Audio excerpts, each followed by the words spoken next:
November came to Ashcombe like a creditor, pressing its cold hands against every window, counting what little warmth remained and finding it wanting. The lane that ran past the old stone cottage at the edge of the village had gone to mud and then to ice, and the cottage itself seemed to hunch lower into the earth each week, as though it were trying to disappear before the winter finished the job. Smoke rose from its single chimney in a thin, apologetic thread.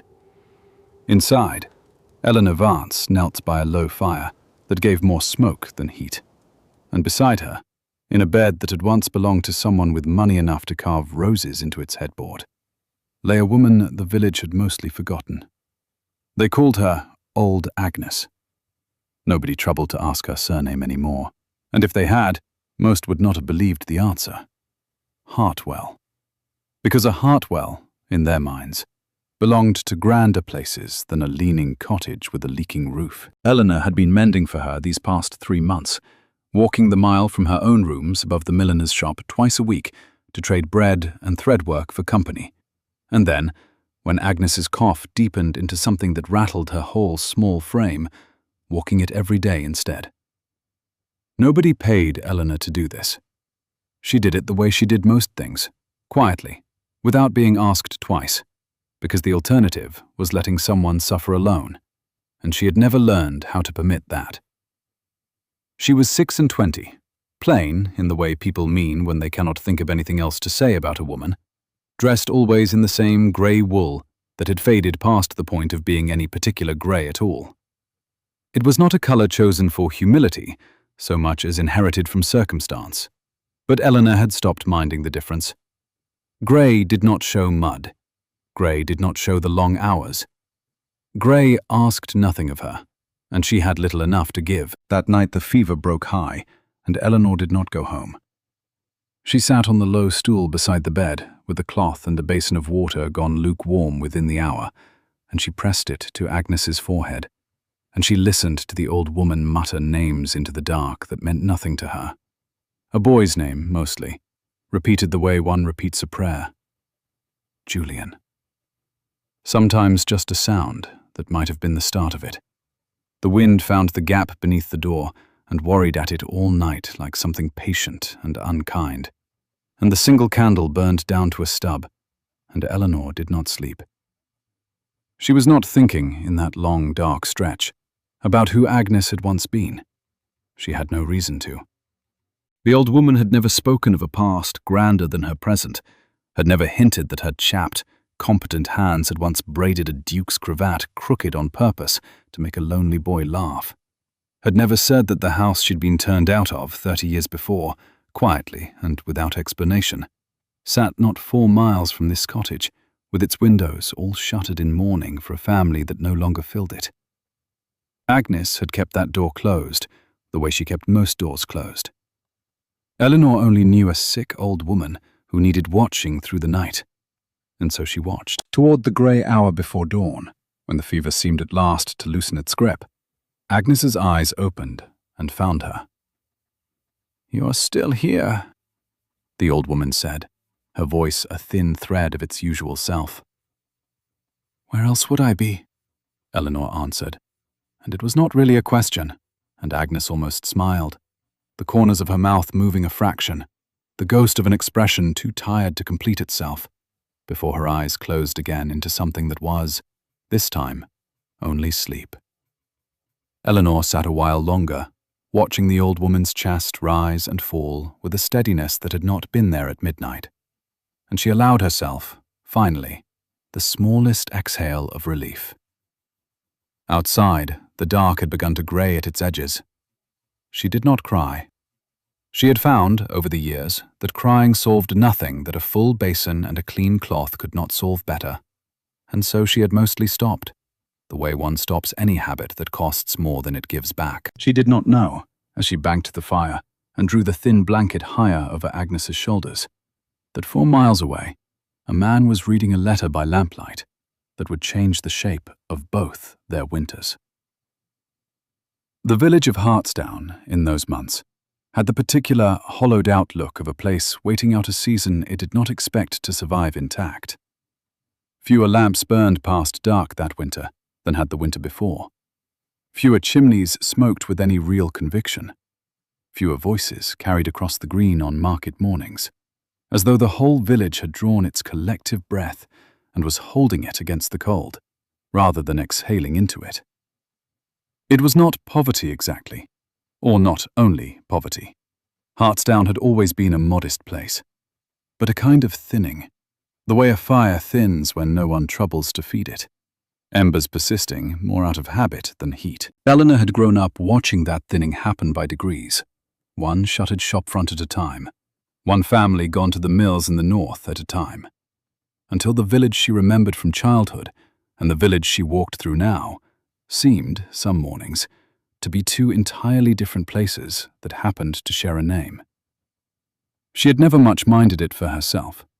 She minded it, if she minded it at all, on behalf of people like Agnes, who had nothing left to hold against the cold but a single low fire and whatever company troubled to climb the lane to bring them more. The letter had come from the parish, forwarded through two clerks who did not understand its urgency and one who did. It informed the Duke of Ashcombe, in the flat language such letters always used, that a woman known locally as Agnes Hartwell, formerly in service to the late Duchess, was gravely ill and without family to attend her. The clerk, who understood, had added, in his own hand at the bottom, a single line. I believed your grace would wish to know. Julian Ashworth, 7th Duke of Ashcombe, read the letter twice before he set it down. He was 36 and had been, for most of the years people troubled to have opinions about him, a man widely agreed to be cold, a judgment he had never bothered to correct, because correcting it would have required explaining things he preferred to keep folded away, the way one folds away a coat too small to wear, but too dear to give up. He had not seen Agnes Hartwell in 30 years. He had been 6 years old the last time, standing at a nursery window watching a cart take her away down the drive, and no one had ever told him why. And by the time he was old enough to demand an answer, the household that could have given him one had scattered to the winds, along with most of what he'd once called warmth. He rang for his steward before the lamp had properly caught. The steward, a sturdy, unshockable man named Mr. Colby, arrived to find his employer already dressed for travel, which had not happened in the 4 years of Mr. Colby's employment, for any reason less urgent than a fire. There is a woman near the village of Hartsdown, the Duke said, without preamble, who requires care beyond what a cold cottage can provide. I want a room prepared. The blue room, I think. It faces south. It will hold the sun. I want Dr. Ferris sent for, tonight, not tomorrow. And I want it done quietly. Quietly, Your Grace. I do not wish this discussed below stairs, nor above it, until I have determined what is owed to her and how best to see it paid. He paused at the door, and something in his face, for just a moment, was not cold at all. She raised me, Colby. For 6 years she was the only person in this house who did. Mr. Colby, who had served enough great houses to know when a silence was worth keeping, only bowed and went to wake the housekeeper. By the time Eleanor walked the mile back to Hartsdown the following afternoon, bread and fresh linen bundled under her arm, she found the cottage lane crowded with a carriage far too fine for the mud it stood in, its wheels already fouled to the axle, its driver standing with the particular patience of a man well paid to have it. Inside, a stranger in a physician's coat was kneeling by Agnes's bed, and a second man, tall, dark-coated, plain in his dress in the deliberate way that only the very wealthy can afford to be plain, stood near the window with his hands clasped behind him, watching the old woman breathe, as though he were counting each one. He turned when Eleanor entered, and for a moment neither of them said anything at all. You are the one who has been caring for her, he said. It was not quite a question. I am, Eleanor said, setting down her bundle, unwilling to be made to feel she had trespassed in a house she had been keeping alive with her own 2 hands for months, while this man, whoever he was, had not troubled to come at all. And who, if I may ask, are you? Something in her tone, not deference, not quite defiance either, simply a woman stating a fact and waiting to see what would be done with it, made the almost smile move again at the corner of his mouth. Quicker this time, gone before it finished. "Ashcombe," he said. "This is my house she was turned out of. Once, though I did not know it until last night. I have come to see that she is not turned out of anything again." The doctor, from the bed, said without looking up, "She'll not survive another night in this cold, Your Grace. If you mean to move her, it must be today." Eleanor looked at the Duke, and the Duke looked back at her, and in the space between them, something was already beginning, unnoticed by either, the way a house, shut up for years, begins to warm the moment the first fire is lit in it, long before anyone standing outside can see the smoke. "Then we shall move her today," the Duke said. "And you." He looked at Eleanor properly now, taking in the faded grey wool, the chapped hands, the steady eyes that had not once dropped from his. "You will come with her. She will want a face she knows when she wakes in a strange room. I will not have her frightened on top of everything else." It was not a request, quite, but it was gentler than a command, and Eleanor, who had expected at best to be thanked and dismissed, found herself, for the first time in longer than she could remember, without an immediate answer. "I have work," she said finally. "The milliner will be compensated for your absence, if you'll permit it," the Duke said. "I am not in the habit of asking women to abandon their livelihoods for my convenience. I am asking you to continue what you have already begun, in a house with better fires, and less of that wind." He glanced toward the door, where the draught still worried at the gap beneath it, patient and unkind as ever. "You have kept her alive through worse than my hospitality is likely to provide. I would simply like to make the task less punishing." Eleanor looked once more at Agnes, small and pale against the pillow, breathing easier now than she had in weeks, and found that the decision had already made itself somewhere beneath her ribs before her mind had finished weighing it. "Very well," she said. "For her sake." "For her sake," the Duke agreed. And if there was, beneath the plain and even words, something that sounded almost like relief, neither of them remarked on it. And the carriage was loaded within the hour, and the cottage that had held Agnes Hartwell through 30 years of quiet forgetting was left behind at last, its door shut for the final time on a chapter neither woman would ever live again.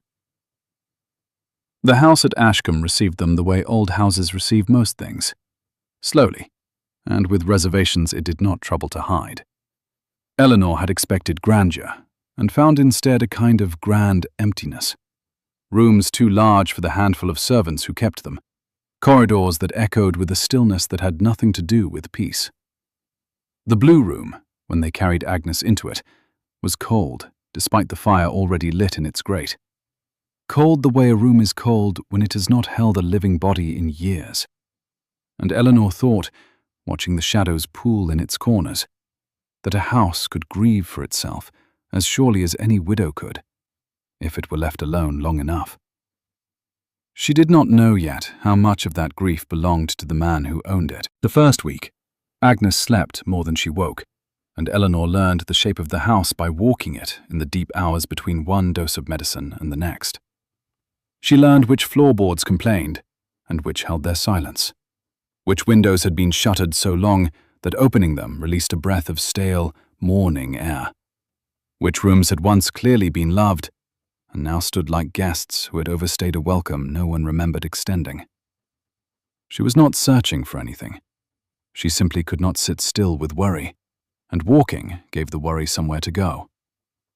It was on one of these walks that she found the library, and found, in it, the Duke.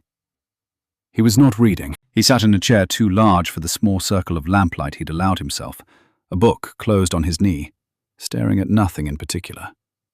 And when she appeared in the doorway, he looked up with the flat, guarded expression of a man caught at something he had not meant to be caught at, though he had, in fact, been caught at nothing more than sitting alone in the dark. "Forgive me," Eleanor said. "I did not mean to intrude." "You are not intruding." He set the book aside. I find I do not sleep well in this house. I never have." "It is a very large house to sleep alone in," she said, before she could measure whether the observation was too forward, and then found she did not regret having made it, because something in his face shifted. Not quite a smile, but an acknowledgement, the almost of one. "It was not always so large," he said, "or it did not feel so, when there were more people in it to fill the rooms." He looked at her properly then, the way he had looked at her in the cottage doorway, as though weighing whether she was owed the truth or merely the polite version of it. He decided, apparently, on the truth. Agnes was one of those people. My mother died when I was 4. My father was not present in any way that mattered, even before he died 4 years later. Agnes was the one who sat with me when I was ill, and taught me my letters, and told me, more times than I can count, that I was not as unlovable as the silence of this house made me feel.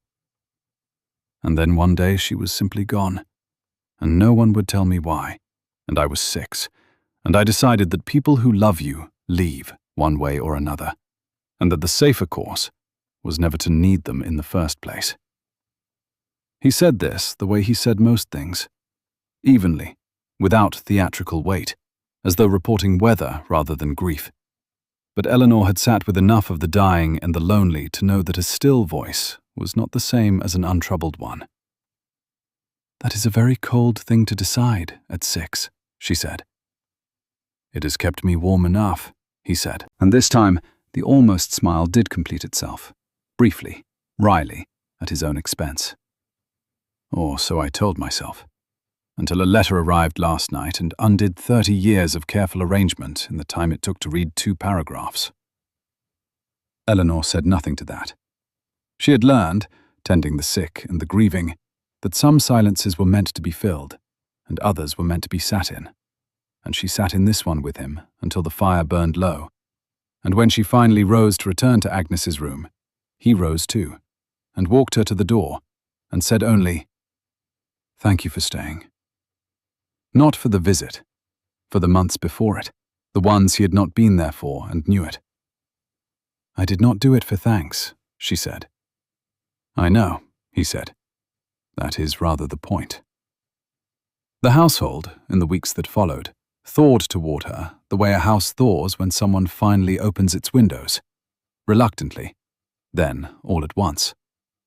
Mrs. Pruitt, the housekeeper, a broad, sharp-eyed woman who had buried 2 husbands and outlasted 3 duchesses' worth of temperamental staff, was the first to soften, mostly because Eleanor asked for nothing and did a great deal, which Mrs. Pruitt considered the only trustworthy combination in a person. "You'll ruin the girls below stairs," Mrs. Pruitt told her one afternoon, watching Eleanor mend a torn hem for a scullery maid too shy to have asked. "Giving away help for nothing.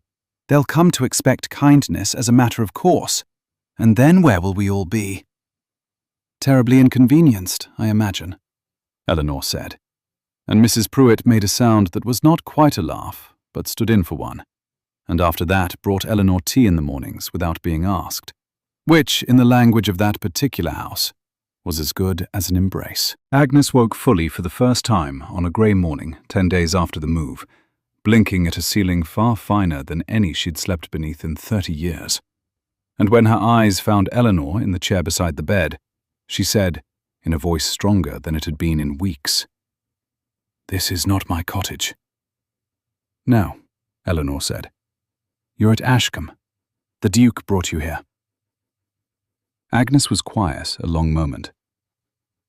"Julian," she said, and it was not a question either, the way names spoken by people who have loved someone rarely are. "He remembered me." "He never forgot you," Eleanor said gently. "He has been asking after you every hour since we arrived." The old woman's eyes filled, and did not spill, held there the way water holds at the lip of a cup that has been very carefully, very deliberately, not tipped. And Eleanor understood, in that small, suspended moment, exactly where the Duke had learned his particular gift for restraint. "I did not think I would live to be seen again," Agnes said finally, let alone by him. You are seen, Eleanor said. By both of us, now. It was the truest thing she had said in weeks, though she would not fully understand, for some time yet, how completely it applied to herself as well. For Eleanor had spent 6 and 20 years being useful in the particular way that plain, quiet women are so often permitted to be useful, and rarely, if ever, being noticed for anything beyond it. She mended what others tore, sat with what others could not bear to sit with, filled the gaps other people's attention left behind, and had long ago stopped expecting that any of it would be returned to her in kind. She did not resent this. It was simply the shape her life had taken, the way water takes the shape of whatever vessel holds it, and she had made her peace with it, the way one makes peace with weather. It had not occurred to her, walking that mile to Hartsdown all those months, that a house 4 miles further on was about to notice her in return. Word of the Duke's guest travelled, as such things always do in a county starved for gossip, faster than any carriage could carry it. By the time the frost had properly settled over Ashcombe's grounds, the story had already made its way through a dozen drawing rooms, gaining embellishments at every stop, the way a snowball gains size. A mysterious woman installed in the Duke's own house. An old servant conveniently rescued. A Duke of 36, who had never shown the slightest interest in matrimony, suddenly host to an unmarried woman of no particular family. By the time it reached Lady Camilla Rutherford, it had grown teeth. Camilla was, by any measure the county cared to use, the obvious choice for a duke's attention. Beautiful, in the bright, assured way of a woman who has never once doubted the effect of her own face. Wealthy enough to need nothing from the match but a title, and possessed of a smile that could hold a room captive for exactly as long as she wished it to. She had spent 2 seasons arranging herself, with great patience, in the Duke of Ashcombe's path, certain that patience was all the campaign required. The letter about the sick nurse, and the plain woman who had apparently installed herself in the ducal household alongside her, struck Camilla as an inconvenience requiring immediate correction. An old servant and her keeper, she said to her particular friend, Miss Hollis, over tea taken with rather more vigour than the occasion strictly warranted. It is charitable of him, I am sure, though one wonders at the wisdom of it. A house is not a poorhouse, whatever his sentimental attachments. They say the companion is quite plain, Miss Hollis offered, sensing the direction the wind wished to blow and adjusting her sails accordingly. Plain women are often the most calculating, Camilla said, with the serene authority of one delivering settled fact. They have so much less to lose by scheming, and so much more to gain.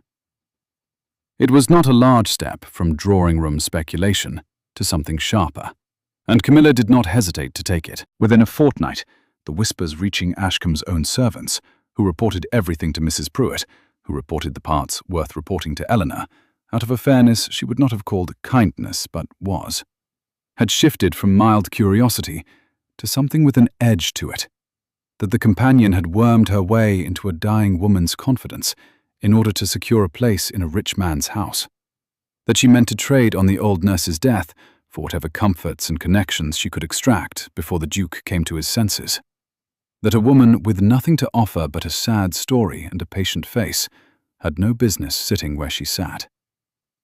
Eleanor heard the substance of it from Mrs. Pruitt one evening, delivered with the housekeeper's characteristic bluntness.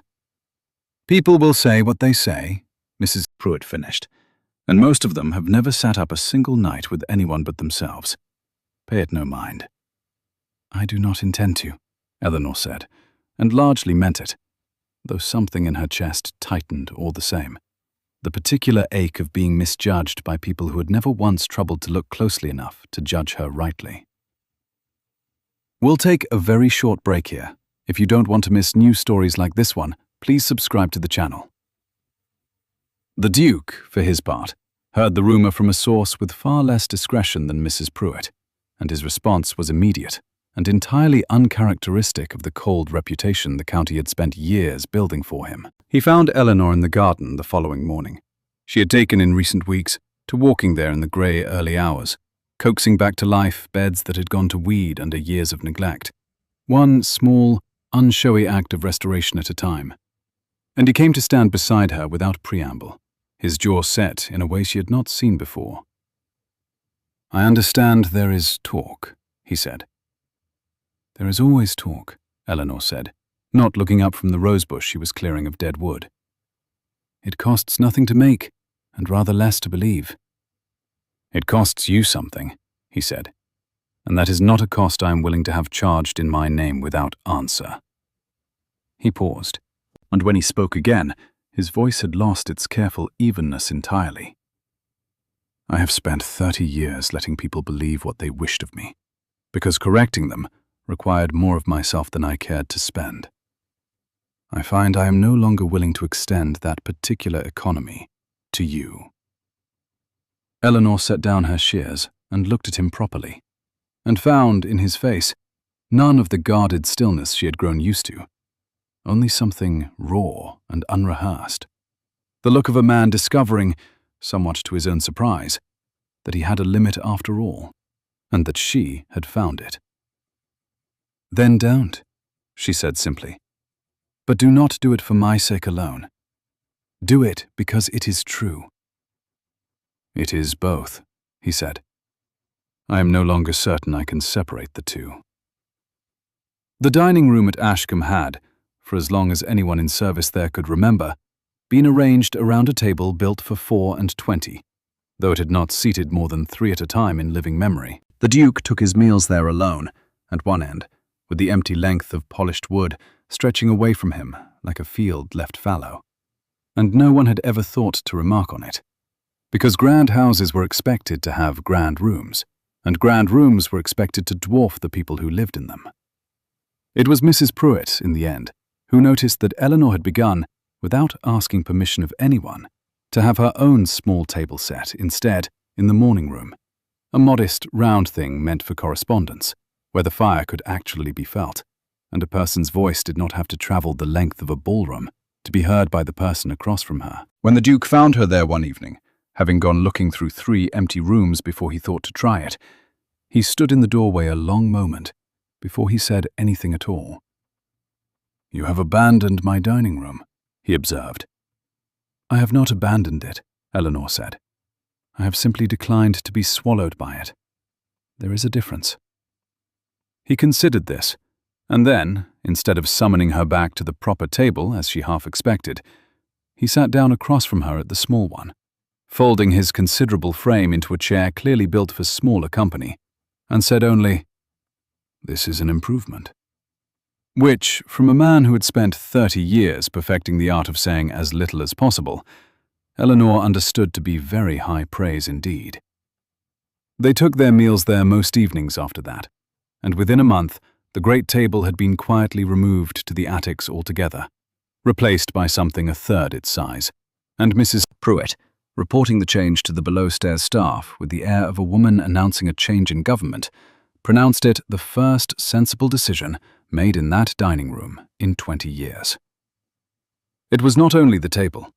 Room by room that winter, the house began to unshutter itself, though no one could have named the precise day any single change occurred. The library's heavy curtains, drawn permanently against a light no one had wanted let in, were opened one grey morning by a housemaid Eleanor had asked, gently, whether the room mightn't benefit from a little more sun, and stayed open afterward, because no one troubled to close them again.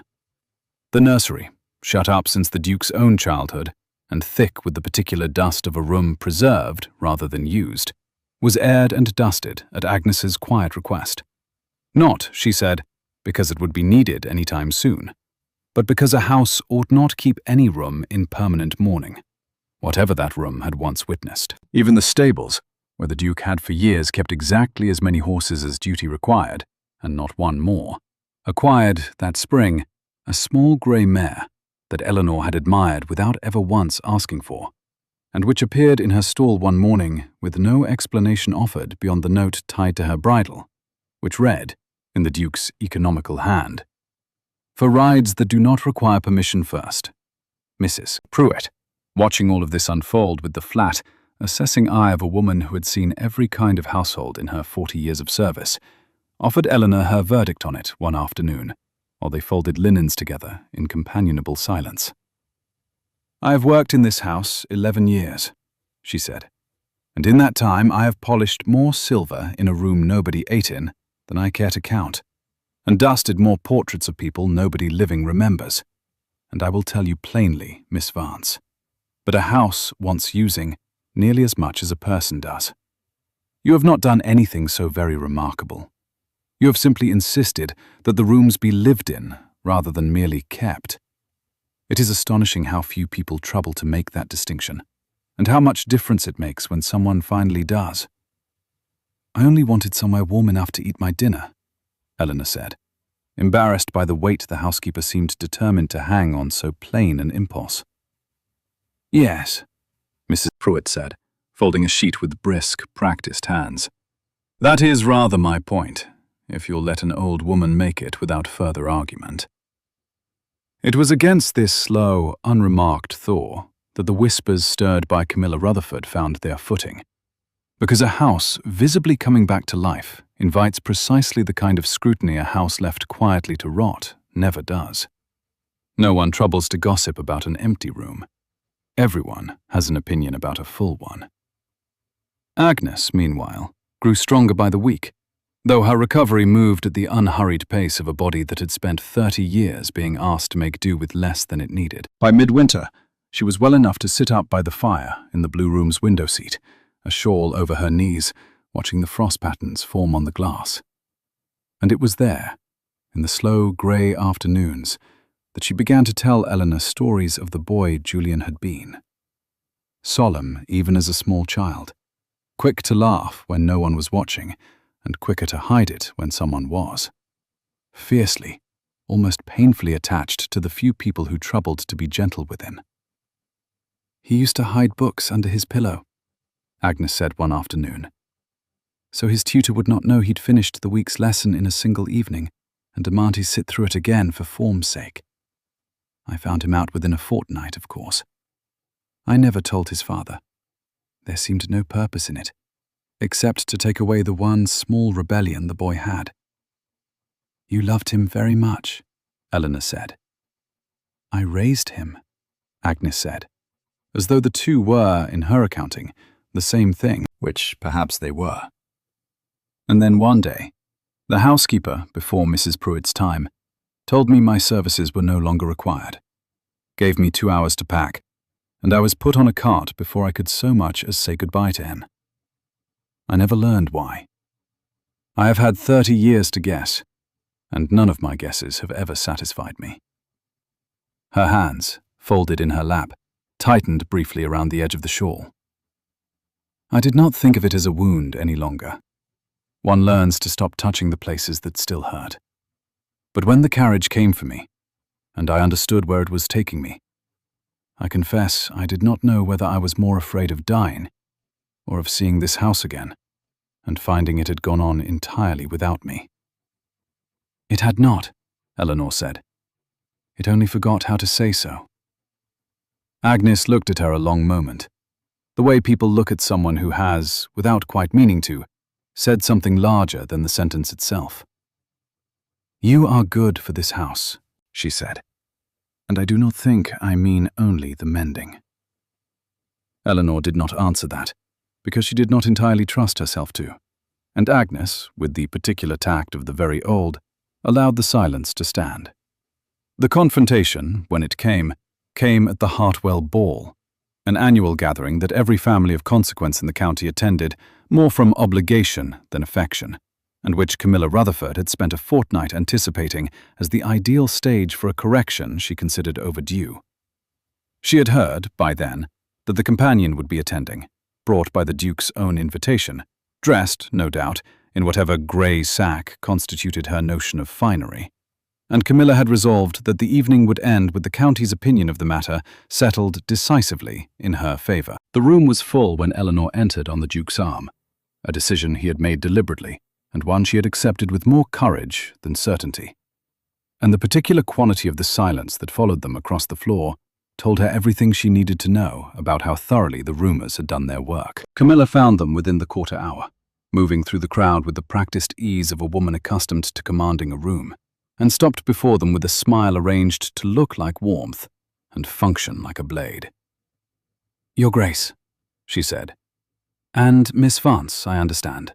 How good of you to bring your companion out into society, though I confess I wondered whether it was entirely wise, given the circumstances of her engagement, shall we say, in your household." "There is nothing to wonder at," the Duke said, and his voice, pitched to carry across precisely as much of the room as he intended it to, silenced the nearest clusters of conversation within seconds.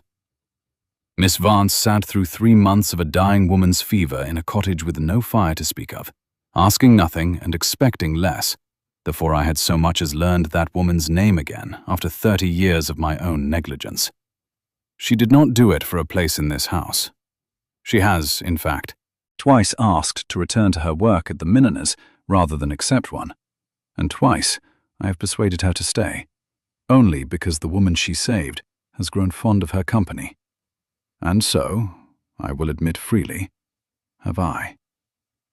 The room had gone entirely still now, the way a room goes still when it senses it is about to be handed a story worth repeating for a decade.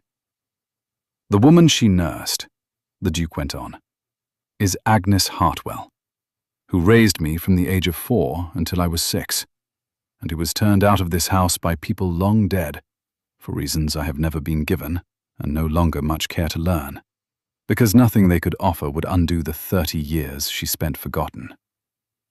I have spent a fortnight listening to this county speculate about Miss Vance's motives, when the truth, freely available to anyone who troubled to ask, is considerably less interesting than the rumor, and considerably more to her credit.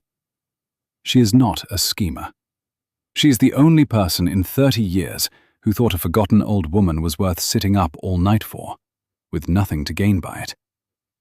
I would ask that whoever finds that story insufficiently scandalous simply say so to my face, rather than to hers behind it." No one said anything at all. Camilla's smile had not moved, but something behind it had gone brittle, and when she opened her mouth to answer, she found, for perhaps the first time in her adult life, but the room was not inclined to give her the space to. "I believe," she managed finally, "that I misunderstood the situation." "I believe you did," the Duke said, not unkindly, which somehow made it worse for her than cruelty would have. Eleanor said nothing throughout the whole of it, though her hand had tightened, without her quite deciding to let it, around the Duke's arm. And when Camilla had withdrawn into the crowd, with as much composure as she could gather, the two of them stood a moment longer, exactly where they were, neither moving toward the dispersing room nor away from it. 1 second. She could feel her own pulse in her throat, quick and unfamiliar. 2 seconds. The Duke had not looked away from her since he'd finished speaking, and she found she had no particular wish to be the one to break it first. 3 seconds. 4. And somewhere in the count, the room's noise resumed around them, violins and voices filling back in over the silence he had cut through it. And still, neither of them moved, until at last it was he who exhaled, some tension leaving his shoulders that she had not, until its absence, quite registered, was there at all. "I have wanted to do that for some time," he admitted, low enough that it belonged only to the two of them. "Not the speech, the silencing of a room on your behalf. I find I have grown rather possessive of your good name, and I am not entirely certain when that happened." "I could hazard a guess," Eleanor said, "if you wished one." "I believe I could as well," he said, "though I am not certain either of us is quite ready to say it plainly, in a ballroom, with half the county still watching to see whether the scandal is finished, or only paused for breath." "Then we shall say it elsewhere," Eleanor said, and something in the plain, unfussy certainty of it, no flutter, no coyness, simply a fact, stated as she stated most things, undid whatever remained of his composure more thoroughly than the whole of Camilla Rutherford's campaign had managed in a fortnight. It was later that same night, when the crowd had thinned, and the two of them found 5 quiet minutes together near the tall windows at the edge of the room, that Eleanor turned to him with something caught between gratitude and reprimand. "You did not need to say all of that," she said quietly. "I needed to say every word of it," he said. "I have spent my whole life allowing silence to stand in for defense, because speaking felt like admitting the thing being said mattered enough to wound me.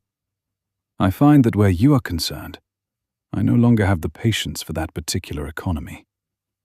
He looked at her, and the almost smile that had spent 3 months circling the edges of an actual one finally fully arrived. "You saw Agnes when the rest of the world had stopped looking. I find I would very much like to be seen as clearly, if you'll have the trouble of it." "It is no trouble," Eleanor said, and her voice, for once, was not entirely steady. "It has never once been trouble." They did not dance that evening. Neither of them had ever had much taste for it. But they stood together near the tall windows at the edge of the room for the better part of an hour, and those who observed them agreed afterward that whatever had passed between the Duke of Ashcombe and the plain woman in grey, it had looked a great deal less like scandal than like the quiet, settled thing people spend most of their lives failing to find. It was some weeks later, in the library where he had first told her the truth of his childhood, that he said her name, her given name, for the first time. Not Miss Vance, but Eleanor, spoken the way one speaks a word one has been saving, and asked her, without any of the ceremony the occasion might have demanded, whether she would consider making the arrangement between them a permanent one. "It began as a transaction," he said. "A room in exchange for care I had no right to ask of you. I would like it to become something else entirely, if you'll permit it. Not a transaction. A life." Eleanor, who had spent 26 years learning to expect little and ask for less, found that she did not, in fact, need to weigh the question at all. "Yes," she said. "For her sake, once. For my own, now." He kissed her then, gently, the way one closes a door on a cold room to keep the warmth from escaping it. And outside the library window, the garden she had spent the winter coaxing back to life stood black and bare beneath the frost, patiently waiting, as gardens do, for a spring it had already been promised. They were married in the small chapel at Ashcombe in early spring, with no more ceremony than either of them wished for, and rather more warmth in attendance than the house had seen in 30 years. Agnes sat in the front pew, in a chair brought specially for her comfort, well enough by then to stand for the whole of the service on her own 2 feet, though she chose, when the moment came, to be helped up by Mrs. Pruitt on one side and a scullery maid on the other, both of whom she had, in her months of recovery, quietly adopted as her own particular province to fuss over. Camilla Rutherford was not in attendance, having found, in the aftermath of the ball, that the county's appetite for her particular brand of charm had cooled considerably, and had removed herself to a cousin's house in a different shire, to begin, as such women generally do, the slow work of finding a new stage. 1 year later, the house at Ashcombe did not resemble, in any particular, the villagers of Hartsdown could point to, the shuttered, echoing place it had been the winter Agnes Hartwell was carried through its doors, half frozen and unrecognized. The library, once a single circle of lamplight in a room too large for one man's grief, now held, most evenings, 3 chairs drawn close around the fire, rather than one drawn far from it. The garden Eleanor had cleared of dead wood in her early mornings had come up that spring in a riot of colour no one at Ashcombe could remember the grounds producing in living memory. And Agnes, whose strength had returned by slow and steady degrees, spent her afternoons among the roses with a basket over one arm, humming something tuneless and entirely her own. She had taken, since the wedding, to calling Eleanor daughter when she thought no one else was listening, and Eleanor had taken, in turn, to letting her, because some words are worth more the less often they are spoken aloud, and this was one of them. The blue room, no longer needed as a sick room, had been given over to Agnes as her own, on the ground floor now for her comfort, its window still facing south to hold the sun, and on quiet evenings the Duke could often be found there himself, in the chair by her fire, listening to some fresh, half-remembered story of the boy he had been, or telling her, in turn, of the life he had built in the years she had missed. A life that now, unmistakably, included a wife who had once sat up an entire night with a stranger for no better reason than that the alternative was letting her suffer alone. "I used to think," Agnes said to Eleanor one evening, watching the fire settle low, "that I would die not knowing whether that boy had ever found anyone to sit up with him the way I once sat up with him." "And now?" Eleanor asked. "Now I know he has too," Agnes said, and reached for her hand, and did not let go for a long while.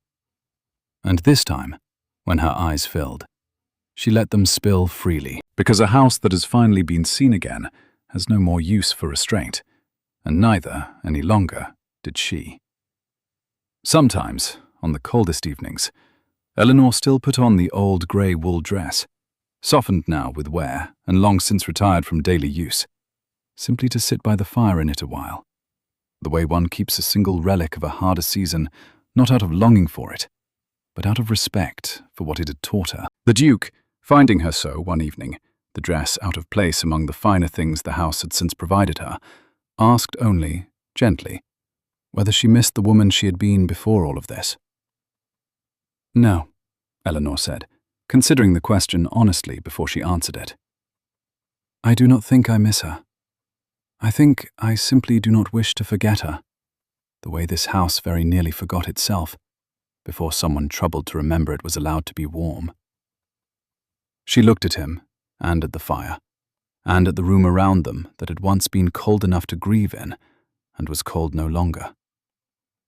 "Some winters are worth remembering exactly because of what came after them." He said nothing to that at first, only watched the fire a while, turning her answer over the way he turned over most things worth keeping, slowly and with care.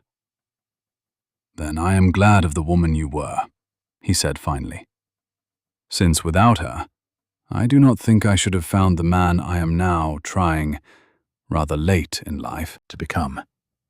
He reached for her hand, and she let him take it, and for a while neither of them said anything further at all, because some understandings do not require more words than that.